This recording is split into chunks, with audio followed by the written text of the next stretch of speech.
ప్రభుత్వం వచ్చి రాగానే కళాశాలల ఫీజు అమాంతం పెరిగిపోయా.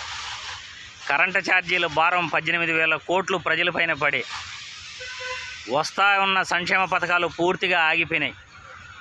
తల్లికి వందనం ఏమైందో తెలియదు. ఆ మహిళలకు ఫ్రీ ఆర్టీసీ బస్సు ఏమైందో తెలియదు. ఈరోజు వాలంటీర్ వ్యవస్థ పూర్తిగా కనుమరుగైపోయింది. 108 వర్కర్లంతా రోడ్డుపైకి వచ్చారు. ఆశా వర్కర్లంతా కూడా రోడ్డుపైకి వచ్చారు. ప్రభుత్వం సోషల్ మీడియా కార్యకర్తలపై కక్ష సాధింపులు చేస్తూ ఉంది. అంటే అవతల పార్టీ సోషల్ మీడియా కార్యకర్తలపైనే కక్ష సాధింపులు చేస్తుందా, లేకపోతే తమ పార్టీలు సోషల్ మీడియాపై ఎవరైతే దుర్మార్గంగా పోస్టులు పెడుతుంటారో వాళ్ళను కూడా అరెస్టులు చేస్తుందా అనేది ప్రభుత్వం అయితే క్లారిటీ ఇవ్వలేదు. అసలు కూటమి ప్రభుత్వం దారి ఎటువైపు ప్రయాణిస్తూ ఉందో కూడా ఎవరికి అర్థం కావట్లేదు. అసలు ప్రభుత్వం అధికారంలోకి వచ్చింది ప్రజల కోసమా, లేకపోతే కక్ష సాధింపుల కోసమా అనేది ప్రజలందరూ కూడా అయోమయంలో ఉన్నారు. ఈరోజు కాంట్రాక్టర్లు కూడా చాలామంది బాధపడుతున్నారు. ఎందుకంటే కాంట్రాక్టులన్నీ కూడా తమ అనుకూలమైన వాళ్ళకే కాంట్రాక్టులన్నీ ఇస్తున్నారు.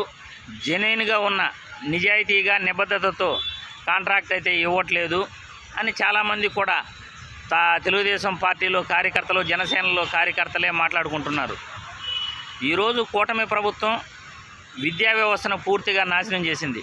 రాష్ట్రానికి రావాల్సిన మెడికల్ కళాశాలలు రాకుండా పోయాయి. ఎంబీబీఎస్లో చేరాలనుకుంటున్న విద్యార్థుల ఆశ నిరాశ పాలయ్యింది. కళాశాలల ఫీజు అమాంతం పెరిగిపోయింది.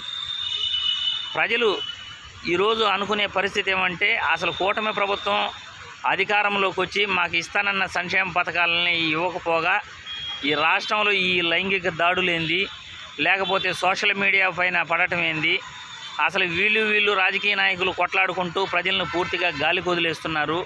అసలు ప్రజల్ని పట్టించుకుంటారా లేదా అనేది ప్రజలందరూ కూడా అనుకుంటున్నారు. గ్యాస్ సిలిండర్లు ఉచితంగా సంవత్సరానికి 3 ఇస్తానన్నారు.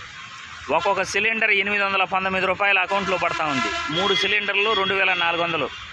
అదే గత ప్రభుత్వం అధికారంలోకి వచ్చి ఉంటే జగన్మోహన్ రెడ్డి అమ్మఒడి వేసేవాడు, రైతు భరోసా వేసేవాడు, చేయూత వేసేవాడు, నేతన్న నేస్తం వేసేవాడు, వాహన మిత్ర వేసేవాడు. ఇలా ప్రతి పథకం ఫీజు రీయింబర్స్మెంట్ పూర్తిగా పడేది. ఇట్లా అన్ని పథకాలు కలిపి ఈ 5 నెలలకి దాదాపు 1,00,000 నుండి 2 లక్షల వరకు ప్రజల అకౌంట్లో పడేటివి. ప్రజలు వాళ్ళ అకౌంట్లో పడాల్సిన డబ్బులు కూడా పూర్తిగా కోల్పోవాల్సి వచ్చింది. అది కాకుండా రోడ్ల పరిస్థితి అయితే అధ్వానంగా ఉంది. రోడ్ల గురించి అయితే ఆలోచించట్లేదు. గతుకుల రోడ్లు అని చెప్పి దాన్ని మట్టి తెచ్చి పూడ్చే ప్రయత్నం చేస్తున్నారు, కానీ పర్మనెంట్ సొల్యూషన్ అయితే ఆలోచించట్లేదు. అసలు కూటమి ప్రభుత్వం యొక్క ముఖ్య ఉద్దేశం ఏంటో, వీళ్ళు పరిపాలన ఏ వైపు వెళ్తూ ఉందో, ఏం ఆలోచిస్తున్నారో కూడా ప్రజలు అర్థం కాక తలలు పట్టుకుని బుర్ర గీక్కుంటున్నారు.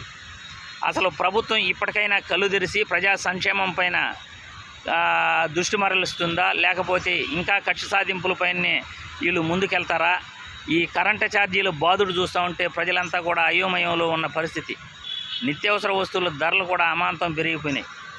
అసలు కూటమి ప్రభుత్వంలో చంద్రబాబు నాయుడు గారు కానీ, పవన్ కళ్యాణ్ గారు కానీ అధికారంలోకి వచ్చింది ప్రజల్ని ఇబ్బంది పెట్టడానికా, లేకపోతే జగన్మోహన్ రెడ్డిని వాళ్ళ కార్యకర్తలని ఇబ్బంది పెట్టడానికా అనేది జనాలకి క్వశ్చన్ మార్క్.